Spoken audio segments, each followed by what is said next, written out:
Share my screen.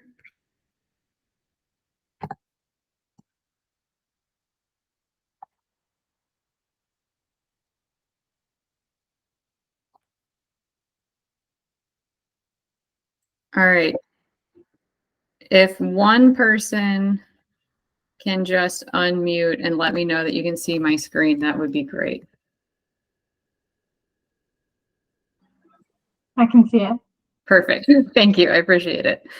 All right. Thank you all for coming tonight. This is another webinar on the beginner backpacking trip that we're leading in May. It's going to be in Shenandoah National Park. And I apologize. I have two monitors up because I'm trying to make sure that I can still admit people after I've started. So if I look away or get distracted, that's why for a second. My name's Meredith Miller. I am with Blaze Adventure Tours. We've led a trip with Girls Who Hike Virginia once before in the fall in September. I guess technically it was the summer still. And I was also at the summit back in October. That was a lot of fun. I got to teach some classes there. So I'm really excited to be working with Girls Who Hike Virginia again. I love talking about backpacking almost as much as I love actually backpacking. So I'm also really excited to be able to do these webinars for you. I'll just go ahead and get started. Little background on who we are. My husband and I started Blaze Adventure Tours back in 2020, which is not really the ideal time, but we found like we were spending a lot more time outside because we didn't have a whole lot else to do. And a lot of our friends were too. But we kind of got together through adventure travel. We've been friends for a long time and ended up, we met through the triathlon team and became friends that way at the University of Maryland. And kind of officially got together when we did a bike tour through France together. So that's kind of how our love of human powered travel started. And then ever since then, that's just kind of how we've decided to spend our PTO. So this is not my full-time job, unfortunately. Maybe one day it will be. But we found that a lot of our friends and other people that we'd meet, like strangers, when we were out and about on our trips, were like, oh man, we tell them about what we were doing. And they're like, that's so cool. I wish we could do something like that myself. And we were just kind of like, we wanted to help provide that stepping zone for people to be able to do this kind of thing. Because I know it can be overwhelming to plan a trip, especially if it's something you've never done before, like bicycle touring or backpacking. So that's kind of where we started, why we do what we do. But most importantly, I'm really excited to work with Girls Who Hike Virginia because I just feel like there needs to be more women in the outdoors. I think it's a lot harder for us to build the confidence to do that just because life in general is harder for us. And I went to school for engineering. I work in engineering full time.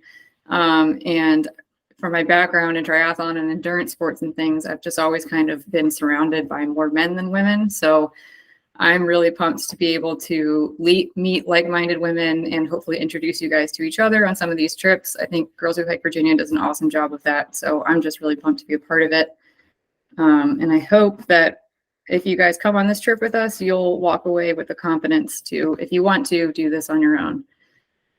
So little quick trip rundown. I don't even think I said the dates of it. It's May 18th to 19th, Shenandoah National Park. So it's a Saturday to Sunday. It's 2 days, 1 night. This is more of like a learn to backpack trip as opposed to like a true backcountry backpacking trip. We will be hiking through the backcountry, but we're actually going to be camping in the front country at Loft Mountain Campground in Shenandoah. That changed recently. We were originally going to be staying at Dundo Group Campground, which is a little bit more primitive, but Shenandoah actually called us a couple weeks ago and said that they were closing that campground because the water, the well there is contaminated and has been for a while with some sort of bacteria, I guess.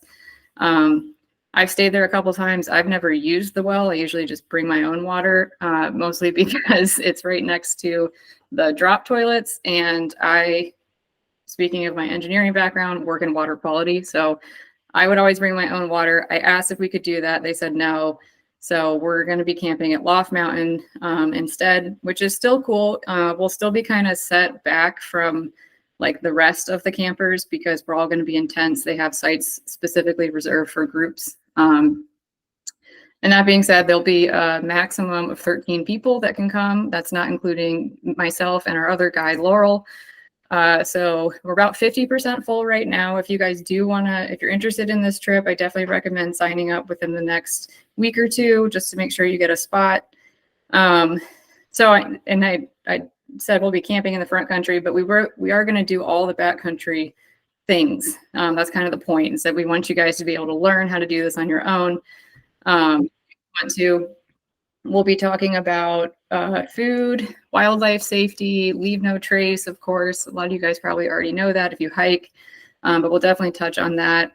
Assuming there's no burn ban, we're going to do a fire building lesson. That's kind of part of the reason I wanted to camp in the front country, because in Shenandoah, you can't have fires in the back country.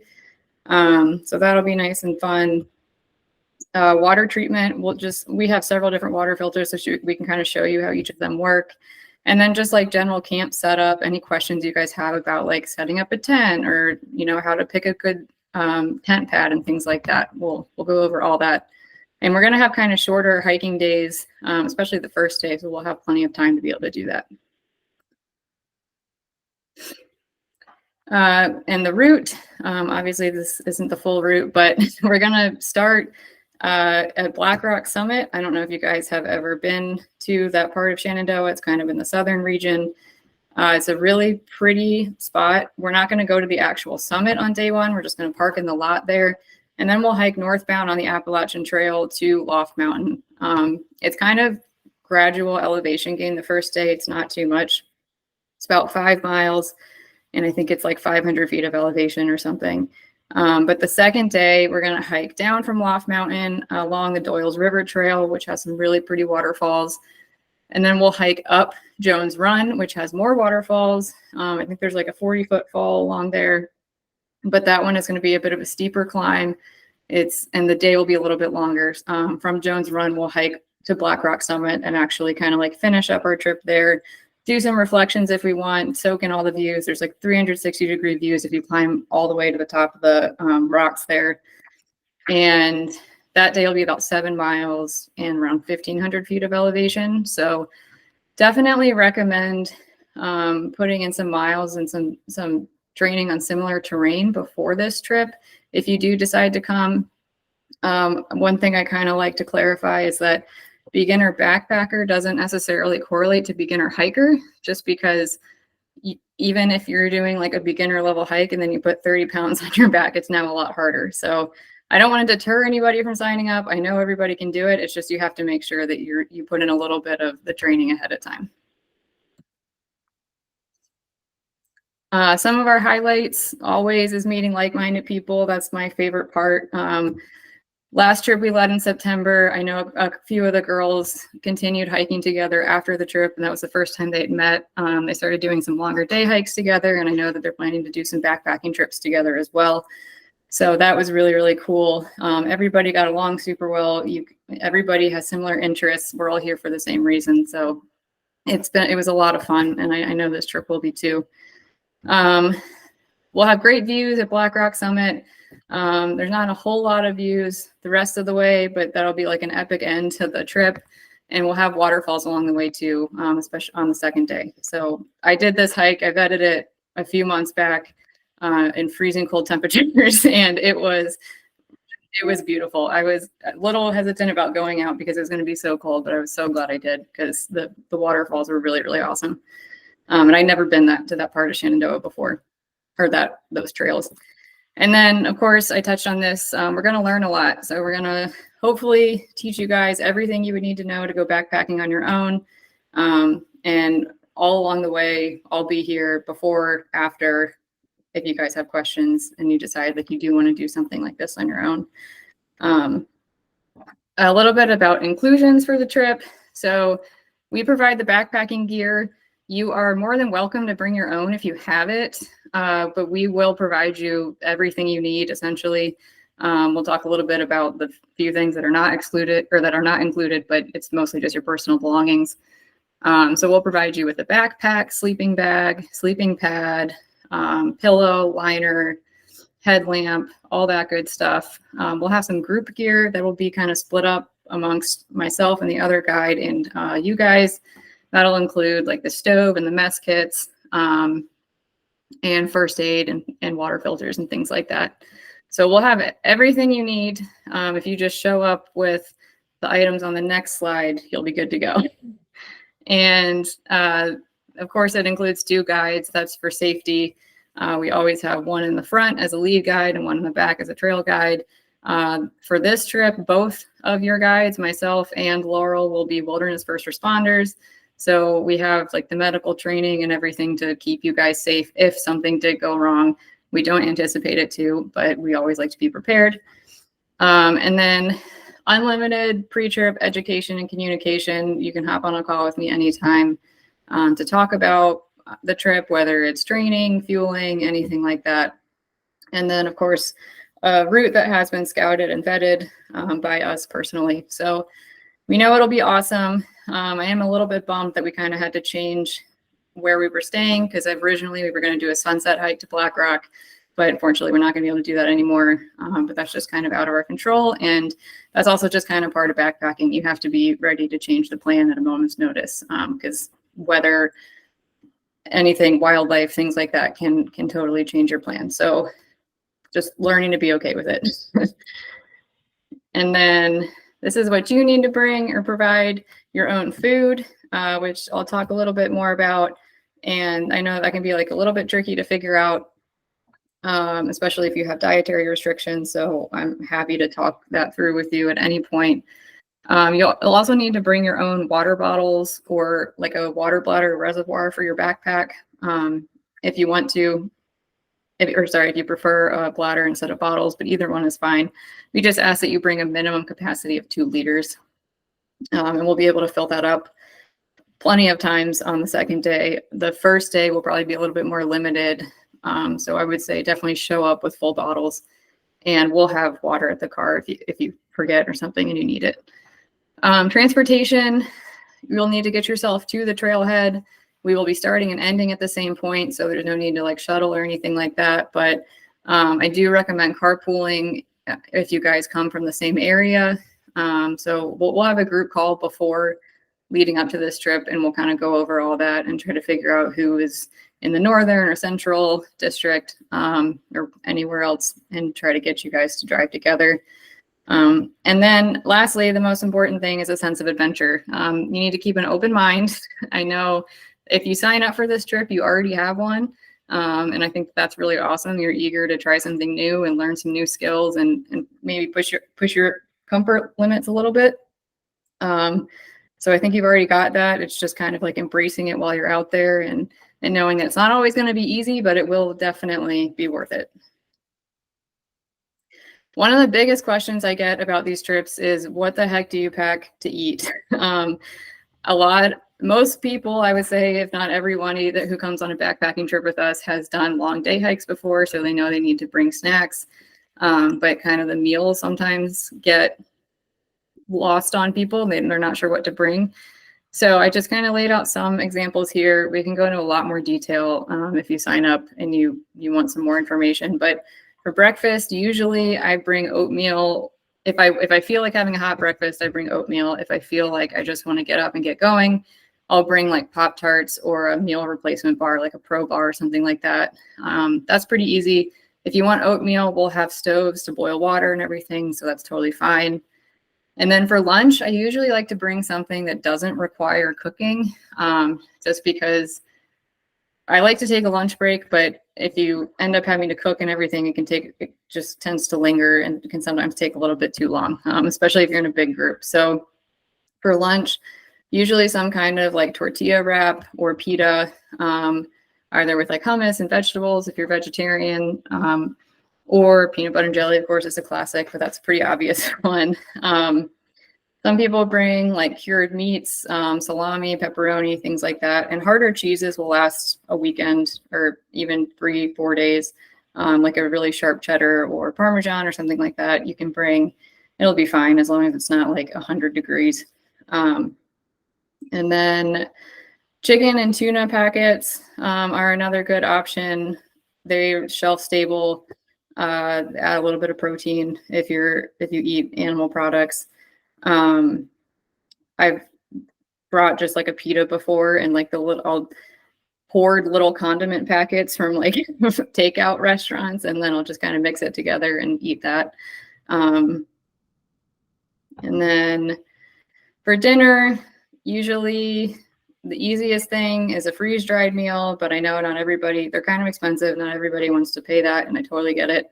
I only use them once in a blue moon, but they are convenient. They only require boiled water. But some other things that also only require boiled water are couscous, which is super cheap. You can also buy like the mixes of couscous that have like vegetables and seasonings and stuff in them. Same with the Knorr sides, pasta and rice. They're really easy. I've used those more times than I can count, and they're like $1.50. So they're really, really cheap.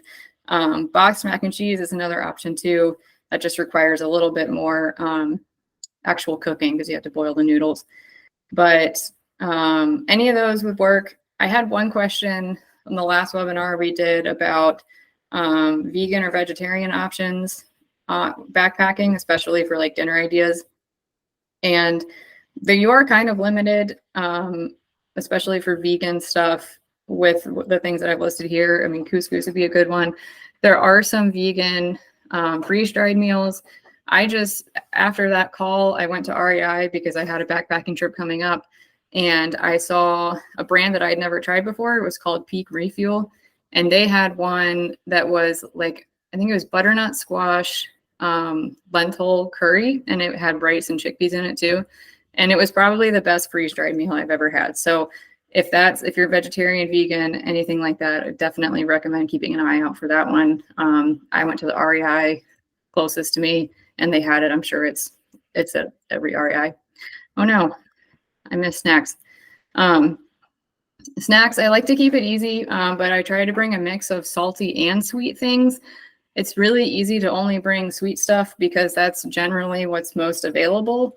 Like all the bars and stuff are generally sweet, unless you get like an Epic bar or something like that. Also bring electrolytes, especially if you don't end up bringing salty foods. But I usually for salt like to bring electrolytes and pretzels or something like that. Jerky is a good one too, get some sodium out of that. And you just want to focus on nutrient dense food. So basically most calories per ounce that you can find. And we can definitely talk more about that. I also like to bring stuff that's like easy to digest, like quick carbs. So basically just straight sugar, like gummies, is a great option. If you've never had the Albanese gummy bears, those are probably my favorite snack. I'll just put like a bag of them in my pocket and just like eat a few every 15, 20 minutes or so. And that just kind of keeps me going. I like to eat pretty frequently, just smaller amounts. And I find that it like keeps me from one, I don't forget to eat, which is really important, but it also just keeps me from feeling like too full at any point. Another question we get a lot is about like, what do I pack and how do I avoid overpacking? And that's a great question. It's definitely something that's learned with time. You won't really know what you definitely don't need until you're out there. And it can change with every trip, depending on where you're going, how long you're going to be out, things like that. So what I try to say, these are kind of like my 4 rules, is to prioritize the essentials. We'll talk a little bit about the 10 essentials. I think it's on the next slide. And that's basically like what you absolutely need in an emergency, and really what you should always have in your day pack, even if you're not planning to spend the night out. And then try to bring versatile clothing. So it's a little bit more expensive, but I try to use merino wool shirts because I can wear those multiple days in a row and they won't like stink to high heaven. Same with merino wool undergarments. If you've never tried those, they're a game changer for multi-day trips. The brand that I use is Brandwin. I'm sure there's other ones out there, but I really like them. And then also I always bring camp clothes, but I usually sleep in my camp clothes too. So I don't have like a separate set of pajamas. I just have my hiking clothes, and then I have clean clothes that I change into when I get to camp. And then one way to kind of avoid bringing things you really don't need is just to give yourself one luxury item, especially if it's like your first trip out and you'd feel more comfortable with like this one thing. And that could be anything. It could be like a packable camp chair. It could be a sit pad. It could be a book or a Kindle or something like that. I usually, if I'm going on my own, I'm not leading a trip, I almost always bring a book. Just because I like to read before I go to bed, and it helps me sleep better. So for me, that's worth the extra ounces. But it also kind of helps you, like if you're allowing yourself to bring one thing, I think it kind of helps deter you from, you're not having like a restriction mindset. You're saying like, I can bring this thing, as opposed to, I can't bring anything that I love. So that's kind of been helpful for me, especially starting out. And then the last thing is to embrace the dirt bag. I say this in every webinar, every class I teach. I like to think I'm a pretty hygienic person, but when you're out in the backcountry, it just doesn't really matter as long as you're, being reasonably sanitary. Like bring a little thing of hand sanitizer. Absolutely. If you want to bring wet wipes or body wipes, do that. You can also dehydrate those if you want and rehydrate them when you're in the backcountry. But I just I don't bring deodorant. I don't bring, I try to just avoid bringing anything that really smells. So like dry shampoo, things like that, I just leave it at home. You just have to embrace the fact that you're going to get dirty. You're going to be kind of greasy and gritty when you get out of there, but that's all part of the fun. And you just kind of got to roll with it and know that everybody else around you is going to be the same way. So nobody's going to smell your stink over their own, I promise. And then for actual packing, I like to just lay everything out first. And then I kind of try to group things together. So like my clothes, my toiletries, my food, my electronics, things like that. And then I'll try to compartmentalize them. One way to easily waterproof everything is to just store them all in Ziplocs. If you don't need to pay for dry bags, they're expensive. And a Ziploc is basically the same thing, just as long as it doesn't break. So that's when I started out, I just put everything in Ziploc bags, and that made it easy. Some people prefer to keep some stuff free floating to like fit in all the nooks and crannies of their packs, but you don't need to do that. It's just, for me, it's easier to just have everything that's related in one bag together. So this is the 10 essentials. Some of you might already know this, so I won't spend too much time on it, but these are basically the most important things that you should have in your pack, regardless of how long you're planning on spending out in the woods, whether it's just a couple hours or a few days. So, and this is just, I think it's called a mnemonic, a way to remember the 10 essentials. I made it up. It's not great, but it was the best that I could do. So it's no survival if I fully fail to name hiking essentials. So basically, if you forget these things, you could die. Make sure you have them in your pack. Not that you never think anything's going to go wrong. I know people always think that they're prepared or are prepared when they go out, but you just never know what can happen. So number one is navigation. And the ones in blue are the ones that we'll be providing. The ones in white are things that you need to bring yourself. So I touched on bringing clothes earlier, but that also includes like your toiletries and any like personal electronics, like a power bank or something like that. You'll get a full gear list from us if you sign up for the trip. So it'll be very clear what you need to bring and what we'll be providing. But just in general, we'll have the navigation covered. Of course, we have a GPS route downloaded on our phones that we can access without service. And we also have a map. Of course, you should always bring a map just in case. And then sun protection. So that can be sunscreen, obviously. I also definitely recommend bringing, if you can, like a chapstick that has UV protection in it, because every time I go out, I forget to bring that, and then my lips get super burned, and it's really uncomfortable for like a week or two. And then illumination. So obviously that's just some sort of light, generally recommended as a headlamp, because it's easy to see where you're going if you have to hike in the dark, or just if you're putzing around camp. It's really nice to have that. So we'll give you guys a headlamp. We'll also have some lanterns and things to just put around camp once we get there. And then insulation, always bring an extra layer, even if it says it's going to be 80 degrees at the top of wherever you're going. I would bring a fleece or bring a puffy jacket, something.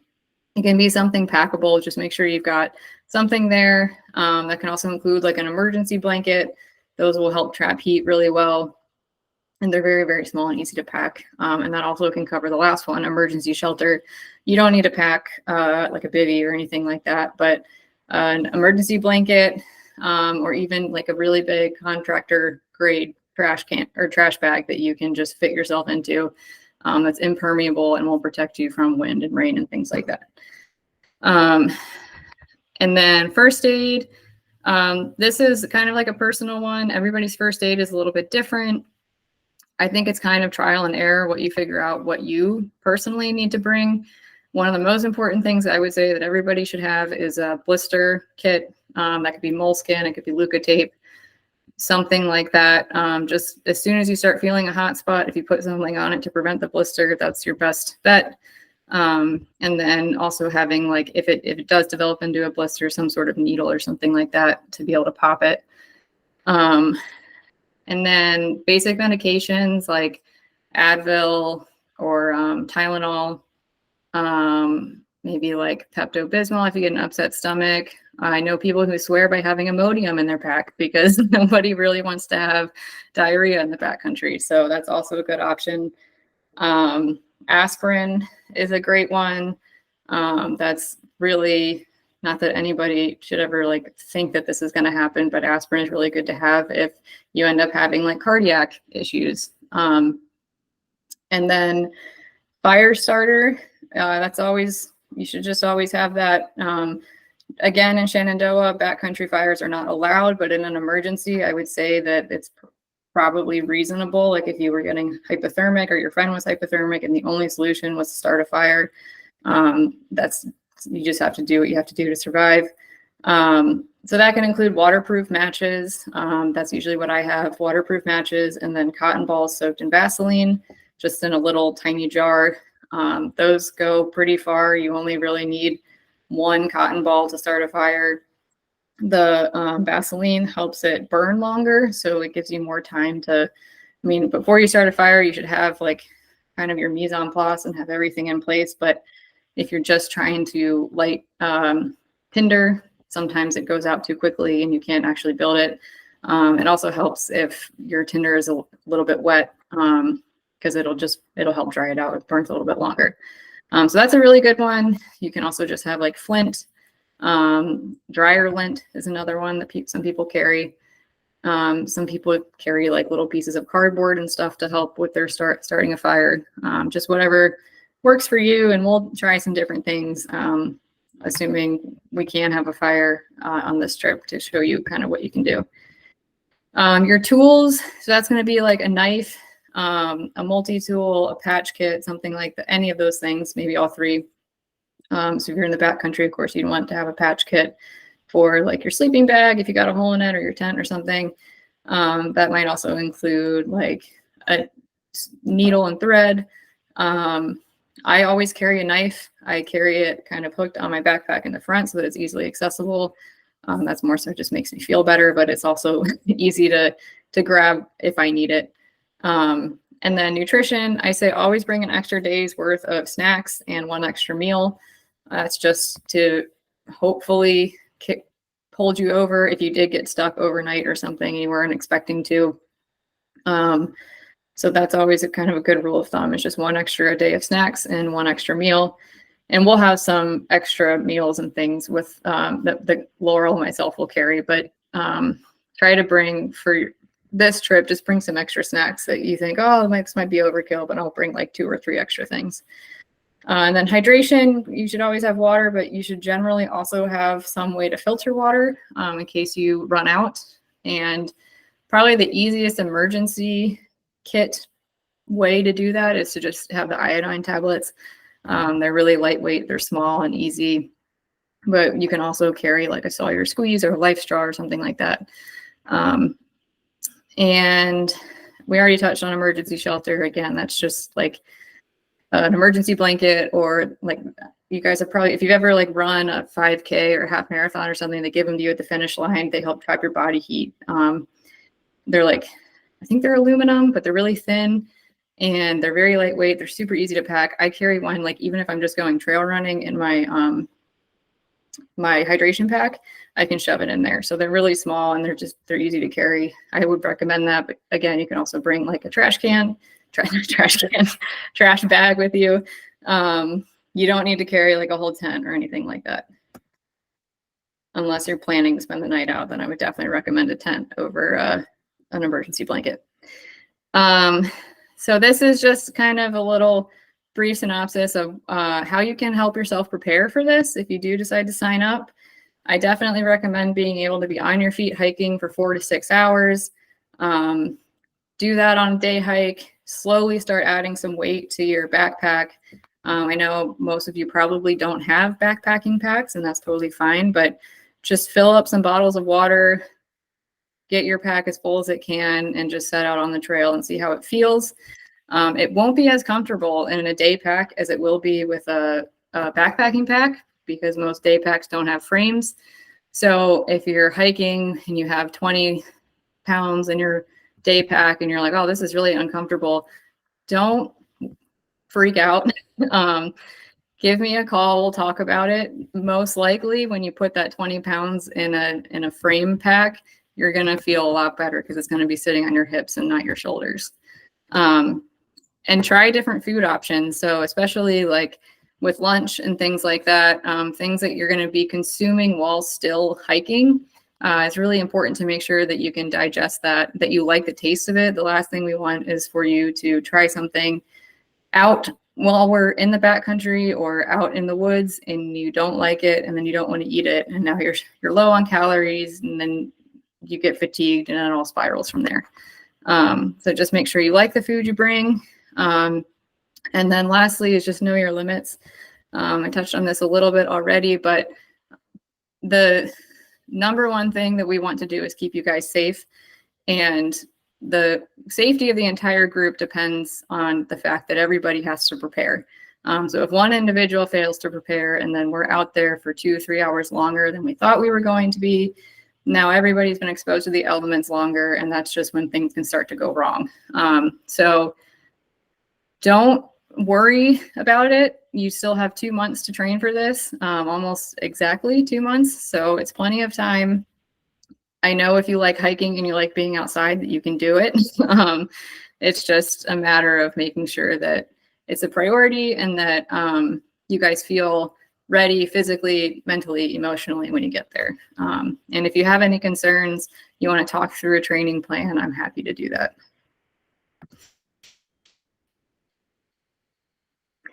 This is just a quote that I like. I love John Muir. I have a goal of doing the JMT. So one of my favorite quotes that he said was, in every walk with nature, one receives far more than he seeks.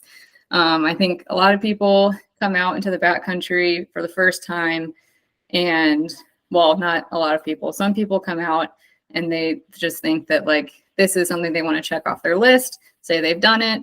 It's a goal, whatever. But I feel like every time that happens, the vast majority of the time, at least, it's not just like a one and done thing. You go out there and you're completely unplugged, you're completely removed from the stresses and the worries of everyday life, and you come back feeling just recharged.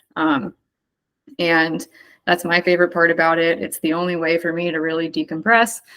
And I just love being able to share that with people, especially I feel like there's kind of this hustle culture and everybody just slaving away all the time, and it's not really healthy. And I think one of the best ways to kind of put that into perspective is by removing all of that, and just your only goal for the day is to get from point A to point B safe and sound. That's my favorite part of human travel in general, but especially backpacking when you're away from the noise, away from the people, things like that. So this is just our contact information. You can follow us on Instagram. I'm not super active on there, but I do try my best. And If you want to chat over Facebook, we have Facebook too, but you can feel free to just message me personally. It's just Meredith Miller. I've posted in the group several times. You can search for me, and then that is my phone number. You can text, call me anytime. You can also email us at, it's just blazeadventuretours@gmail.com.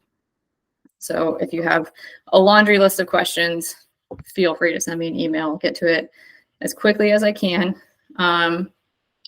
That's pretty much all I got. I didn't see any questions posted in the group before this, so I'll just open it up to you guys. If you have any questions, you can unmute, you can put it in the chat. I have not been monitoring the chat, so I can go back and check that now. Doesn't look like there's anything. Nope. Do you guys have any questions for me? It can be about the trip. It can be about backpacking in general, hiking in general, whatever you want. Don't be shy. I have a question. I couldn't get my microphone to turn on. No. You said that if you signed up for the hike, that you guys would send out the list of required items. Have you done that yet, or that's to come? No, we haven't done that yet. That'll come a little Okay. bit closer too. Yeah. All right, you're signed up, right, Danny? I am. Mm-hmm. Yeah. I'm excited. Awesome. That'll come closer to the trip. We'll kind of have, I'll probably send it out at the same time that I send out a poll to do the group meeting. We just like to get everybody on the call at the same time so you can kind of see each other, get to know each other a little bit before we go out. And then all those details will come along with it. Okay, great. Thank you. Yep. Let's see. Somebody said, sorry if this is obvious, no stupid questions. Will we need to bring our own pack? No, sorry if I didn't mention that. We have backpacks for you. We have them in all different sizes. So when you get to the trailhead, we'll kind of make sure everybody can kind of like try them on, make sure we find one that fits. If you want to send me your height and weight and stuff, really just your height ahead of time, I can kind of set one aside that I think might fit you best. But we have several different packs, all different brands, women's, men's, unisex. So we've never really had a problem finding one that will fit you. So no need to bring your own pack unless you want to, if you have one. Good question. I have a question. I missed the very beginning, like the first couple of minutes. And I'm not from Virginia. I just moved to Roanoke recently. Did you say like where we start at or the address? I was just trying to see how far from Roanoke it is. Yeah, no worries. It's in Shenandoah National Park in the Southern District, so it's actually not too far from Roanoke. I don't know, it's probably 2 to 3 hours. I know last trip we did in September, we had a couple people from Roanoke, and that was a little bit more north, so definitely doable. And again, if we have people in similar regions, we'll try to get you guys to carpool because it's just, I think it helps, especially driving home when you're tired, to have somebody else in the car with you, but it also just helps reduce the amount of traffic in the park. Yeah, and what time do you usually begin? Like on that, it's a Saturday and Sunday, right? Yep. So it'll probably be kind of late morning is what we'll shoot for. We have to go about 5 miles the first day. So plan to meet around 10-ish, I'm guessing. And then the next day, we usually try to wrap up by about 3 or 4 o'clock.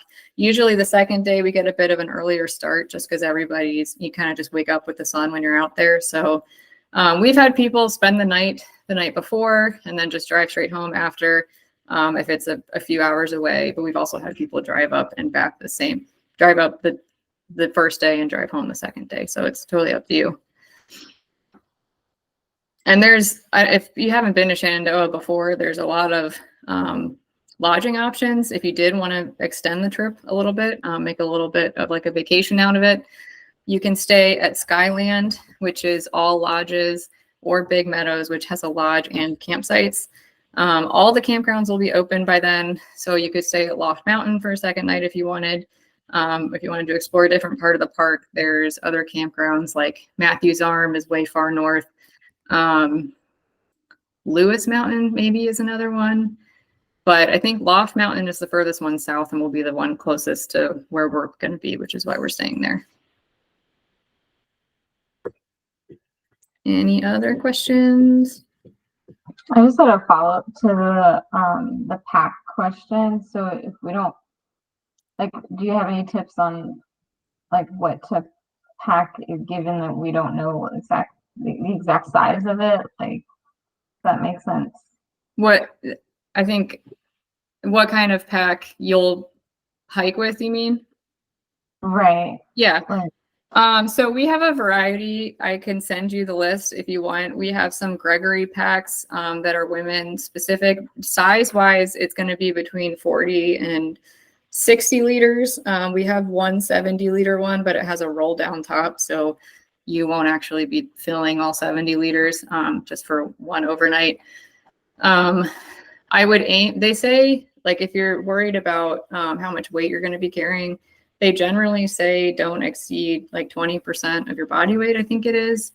I say try to shoot like 20 to 30 pounds. Anything more than that is going to be a little bit uncomfortable. Anything less than that just isn't really realistic for an overnight trip. And all of that will fit very easily within a 40-liter pack for an overnight. So generally they're women. We'll try to get you women-specific packs for this trip, size-wise between 40 and 60 liters. And then brands, we have Diva, we have Gregory. Diva is one of the models. I think we have 3 of those. We have some Ospreys, and I think Granite Gear, North Face, and there's a few others, but they're all pretty similar. They all have hip belts, so you won't have to be hauling everything on your shoulders and things like that. So is the beginning of the trip then just like kind of getting packed then? Yep. Yeah. So the beginning of the trip, we'll lay out all the supplies, including the backpacks. People will, I think maybe during the group call, we'll just have everybody kind of say how tall they are, and I'll kind of organize the packs based on height, because that's usually the most important thing, is that the torso lengths differ. Some of our packs have adjustable torso, so it's not a big deal, but other ones don't. So that's the biggest factor there, size-wise. And then we'll have all the supplies. So your sleeping bag, pad, it'll kind of just like all be in a lineup, and everybody will grab one of everything. We'll help you pack it up. We'll make sure that you have all the supplies that you needed to bring.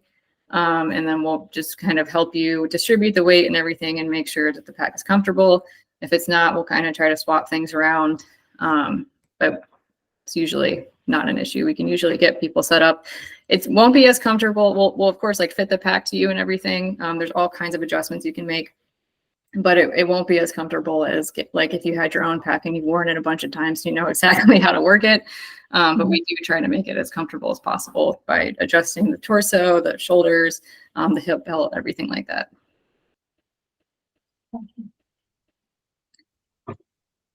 Anyone else? Do we have an estimated idea of what time we would wrap up on Sunday? I'm just trying to determine if I should get like lodging that night, because I'm probably almost 4 hours away. Okay. Yeah. Generally, we try to wrap up by about 3 o'clock, and sometimes it might go to like 4. We'll try to start going around by 9 o'clock, I would say, at the latest. And that should give us, if we hike about roughly 2 miles an hour, maybe a little bit longer, we should be back just after lunchtime. But if we stop to eat and things like that, that could go a little bit later. So I try to say 3 o'clock to be safe. Okay.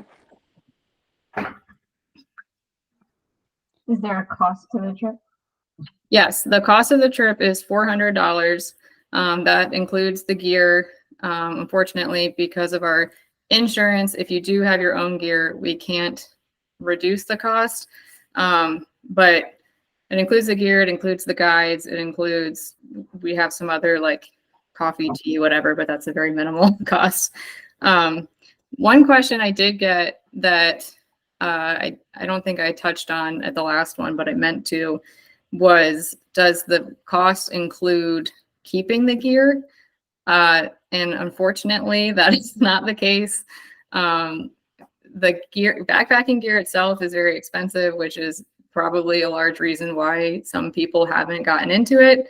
It's kind of like a big startup cost unless you can find like all used gear, you can borrow gear from friends and things like that. So generally like the basic setup for backpacking gear, and this doesn't include like the super ultra light, crazy expensive stuff, is around $1,200.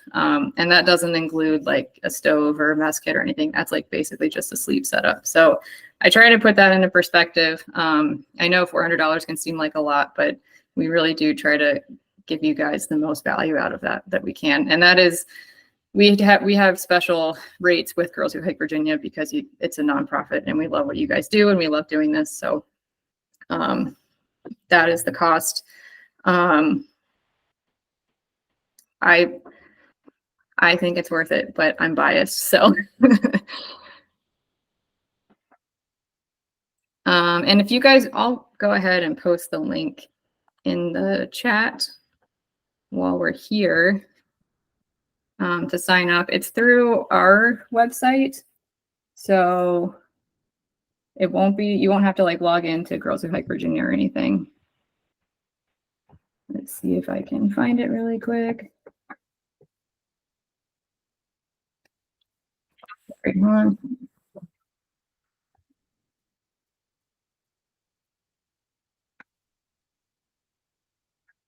I don't know why I can never. Sorry, somebody have a question? Yeah, just one other one. I did the thing that you said not to do this weekend is put a bunch of weight in your day hiking backpack. And I found out it wasn't rated for that and it did kill my shoulders. Oh, no. So guys, don't do that. Pay attention to what your bag is rated for. I put a little over 30 pounds and mine went up to 25. And I felt fine, you know, doing about 2 miles other than my shoulders. But there was still very little elevation change, like maybe 300 and some, because I have my dog with me. Short 2 mile plan on it, but I didn't think I was going to die other than my shoulders. So if I continue on that and do some smarter training and keep my pack around 20 pounds, 20, 22, because I threw my 20-pound kettlebell in there because I thought I was being cute. Guys, really don't do that. Would that be a good litmus test if I just took around 20 pounds out for 5 miles, something a little bit in the national park? Yeah. Test my ability. I think so. I totally get it's definitely more uncomfortable when it's sitting on your shoulders, but if you can carry around 20 pounds, whatever your pack is rated for, and just try to get a little bit more elevation gain, I think you'll be good to go. The first day sounds basically like what you're already hiking. It's more so the second day, but we're going to be taking our time. We're going to be taking lots of breaks. You can take your pack off if it's a little bit uncomfortable. Give your body a break. But yeah, I think if you can carry 20 pounds and just practice on similar terrain, you'll be good to go. Yeah, we've done longer hikes, like 7-8 miles. That's yeah, perfect. It was just the kettlebells. I'll do that with a bad one. Yeah, kettlebell is like all sitting in one spot, so it's not even. Well, I had a towel. I had a big towel wrapped up in there to pop it up in the middle, and then I took my rain jacket and put in there so I didn't move around so much. But then I also have other crap that I stuffed everywhere. Guys, again, don't do that. It hurts. Cool. It's okay. You live and you learn. One more question in the chat says, are you planning to do another session later in the summer or fall? Yes, we are planning to do one in the fall. The dates have not been set yet, but I'm hoping for early to mid-November. That's usually still a good time to go backpacking. I prefer to go when it's a little bit cooler. There's less people out in general, but it's also, I tend to overheat more than I get cold. So I definitely love backpacking in the late fall and winter. So that'll be another beginner trip. We're also hoping to do an intermediate level trip at some point. I don't have a date or really, I have an idea of a route I want to do, but it's not set in stone yet. So if you guys come on this trip or you come on the one in the fall and you really enjoy it, definitely keep your eyes out for an intermediate level trip. That will probably be more like 3 days, 2 nights. So terrain won't be too difficult. It'll probably be a little bit tougher than what we're doing this trip, but it'll just be, we'll be out there a little bit longer. I'm still trying to find this link. I'm sorry. My internet is not cooperating. And I know I just posted it in the group. Here it is.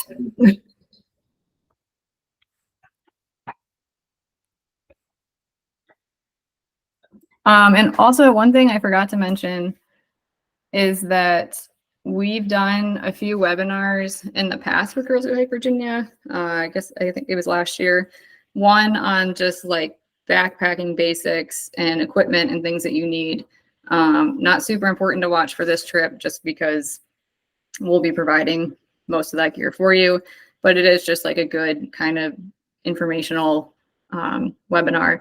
And then another one on how to fuel backpacking trips. So food wise, how to calculate how many calories you need, and kind of like different food and meal ideas and things like that. So I can also post those links in here.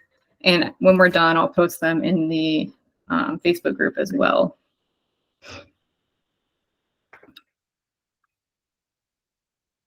And of course, you guys don't have to watch the videos. If you want to just email me or message me a question, I'm happy to answer it. But if you have a little bit more time and you want to check these out, I think they're helpful.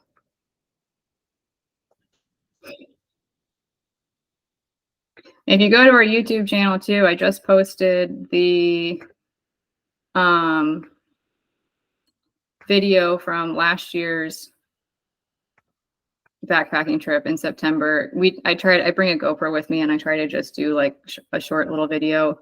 Actually, I outsource it because I'm not good at video editing, but we got it back and I just posted that. So you can check that out too on our just Blaze Adventure Tours YouTube. All right, here's one of the webinars.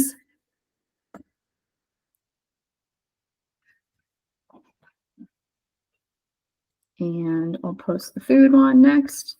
Does anybody else have any questions in the meantime?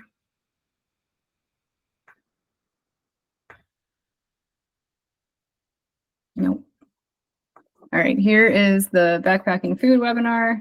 Again, I'll post those in the chat or in the Facebook group when we're all done here. If you guys don't have any more questions, I will let you go. And I hope I'll get to see some of you guys and hike with you in May. If not May, maybe in November. So don't hesitate to reach out at any point if you guys have questions. Again, my name is Meredith Miller. You can find me on Facebook in the Girls Who Hike Virginia group. You can email me at blazeadventuretours@gmail.com, or you can message me on Instagram, although I'm not as active on there. So Facebook or email is probably the better way to go. Thank you guys so much for coming out tonight and for listening to me ramble for an hour. You all had really great questions, and I hope that we'll get to go backpacking together soon. Thank you. Thank you so much. Take care, everybody. Thank you.